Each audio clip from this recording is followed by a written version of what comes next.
After watching a gripping true crime documentary, my friends and I sat in silence, the kind that follows something too unsettling to immediately joke about.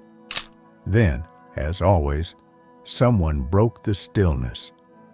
He was obviously a psychopath. One friend declared, "No way, he was a sociopath," another replied. The debate began, heated and full of conviction, but lacking clarity. Eventually, they turned to me, the so-called expert among us, thanks to my background in psychiatry. I had heard the terms used interchangeably countless times. But that night, something struck me. I realized how many people throw these labels around without truly understanding what they mean. So, what really is the difference between a psychopath and a sociopath? Let's explore this together, not from a place of fear or fascination, but from understanding. Psychopathy and sociopathy are not just clinical terms. They are windows into the darkest corridors of the human mind. Psychopaths are often born, not made. Their condition is frequently linked to biological and neurological abnormalities, particularly in regions of the brain like the amygdala and the prefrontal cortex. These areas are responsible for processing fear, empathy, and moral judgment. In psychopaths, these regions often show signs of underactivity or abnormal structure. For instance, when most of us flinch or turn away during violent scenes, a psychopath might remain eerily calm or even amused. The absence of emotional resonance isn't a quirk. It's a fundamental dysfunction. What's more disturbing is that these abnormalities can manifest in childhood. A child who lacks empathy, who bullies without remorse, who is unaffected by emotional expressions. These may be early signs of psychopathy. They often don't respond to social rewards or consequences. As they grow, they may become more calculated. They learn to mimic emotions. They master social cues.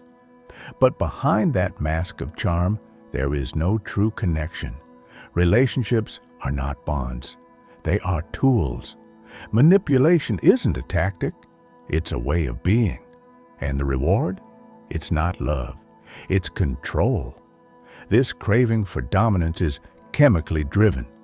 Dopamine, the chemical that gives us pleasure, is often overactive in the brain of a psychopath. They experience a rush, not from love or joy, but from manipulation and achievement at the expense of others. That's why many of them gravitate toward positions of power: CEO, lawyer, surgeon, police officer. Not because they care about others, but because these roles offer control, admiration, and freedom to act behind the mask. But there's a paradox. Despite their charm and intelligence, psychopaths often have a short attention span. They get bored easily. What was once exciting quickly loses its appeal. Projects, goals, even people, are discarded the moment they stop being useful. Their minds can seem twisted, their interests strange, their humor dark. They say things that shock not because they're unaware, but because they don't care. Lying comes naturally to them. Not the little white lies most of us tell, but deep, strategic deception. They don't lie out of fear or guilt. They lie because it gets them what they want. They can fake remorse, mimic empathy, simulate love, but it's hollow. There's no conscience behind their eyes, no inner voice saying, "This is wrong." Only the question, does this benefit me? Is there treatment? It's difficult. Traditional therapy often fails, and some approaches may even sharpen their manipulative skills. The best strategies involve structured, long-term behavioral programs, ideally introduced early. But by adulthood, change is rare. Not impossible, but rare. On the other hand, sociopaths are often shaped by their environment. Traumatic childhoods, neglect, abuse, chaotic upbringings. These are the crucibles in which sociopathy is forged. Unlike psychopaths, sociopaths can feel guilt and remorse. But these feelings are weak. Their impulses are strong, their tempers short, their actions often reckless. Where the psychopath plans, the sociopath reacts. Crimes committed by sociopaths tend to be impulsive, chaotic, violent. They don't think about the consequences. They feel the rage and they act. That's why they're more likely to get caught. They're not cold and calculating. They're volatile and explosive. In relationships, sociopaths can form attachments, but these bonds are often unstable. They might love in their own way, but it's often possessive, erratic, and suffused with conflict. Their work life suffers too. They struggle to hold down jobs, to collaborate, to follow structure. They often operate at the fringes of society, where rules are looser, where control is easier. Can they be treated? Possibly. Sociopaths are more likely than psychopaths to respond to therapy or medication if they seek help. But that's the catch. Many don't believe they need to change. They don't see the problem, even when the world around them is in ruins. So, what's the real difference between the two? At first glance, the terms might seem interchangeable: psychopath, sociopath, just labels for the monsters we fear. But if you look closer, the distinction becomes both chilling and essential.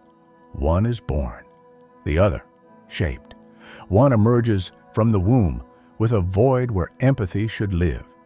The other is molded by chaos, trauma, or neglect, hardened by experience rather than biology. The psychopath is composed, calculating, controlled.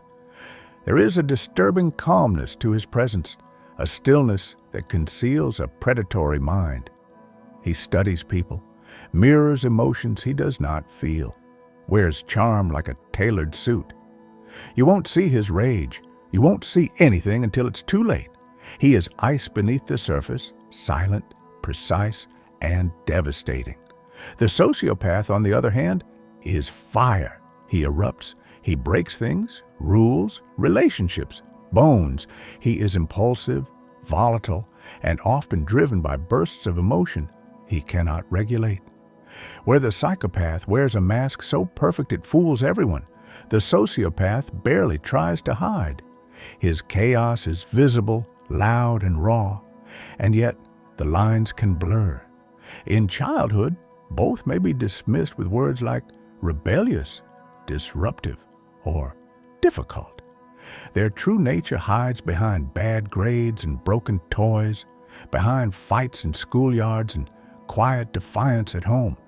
But they grow up, and when they do, they can leave destruction in their wake, not just in the realm of crime, but in workplaces, families, and intimate relationships. Think of the names that haunt us: Jeffrey Dahmer, methodical, manipulative, and utterly remorseless; the textbook Psychopath; or Tommy from Power, hot-headed, reactive, loyal to a fault, but driven by emotional instability. The face of the sociopath: two types, one end. But the truth is, the labels can only take us so far. Behind each diagnosis is a human being, fractured, dangerous, and often unreachable. A person who walks among us unnoticed. Someone who might never kill, but who might slowly destroy your life with a smile on their face and no trace of guilt in their eyes. The real question is not merely how we define them, but how we detect them. Not in documentaries, but in real life. In the office manager who manipulates without conscience. In the charming partner who lies with ease. In the stranger who seems a little too interested, a little too controlled. Because the most dangerous predators don't wear claws or growl in the dark. They smile. They shake hands. They speak with grace. Sometimes they sit across from us on a couch, after a true crime documentary while we debate what to call them, never realizing we're speaking about the same person. And sometimes, if we're honest, we catch glimpses of them in the mirror.